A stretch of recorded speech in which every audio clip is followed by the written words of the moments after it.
अस्सलामुअलैकुम नाजरीन, PC world news से मैं हूं रिदा सिंधु। पंजाब भर में गाड़ियों की नंबर प्लेट का डिजाइन तब्दील करने का फैसला।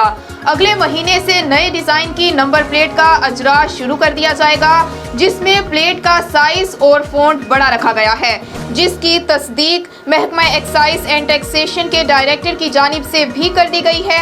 हमारे नुमाइंदे खुसूसी गुलाम दस्तगीर की रिपोर्ट के मुताबिक गुज़श्ता बरस जनवरी 2019 से अब तक महकमा एक्साइज एंड टैक्सेशन अवाम से 1200 रुपए फी नंबर प्लेट रजिस्ट्रेशन के वक्त वसूल कर रहा था, लेकिन उन्हें नई नंबर प्लेट नहीं दी जा रही थी कि डिज़ाइन तब्दील किया जा रहा है और इस मद में 18 लाख अफराद दर बदर फिर रहे थे और उन्हें नंबर प्लेट्स नहीं दी जा रही थी।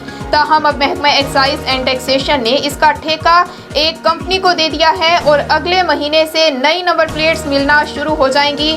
नंबर प्लेट्स तब्दील करने का फैसला सेफ सिटी हुकाम की जानिब से दरख्वास्त मौसूल होने के बाद किया गया।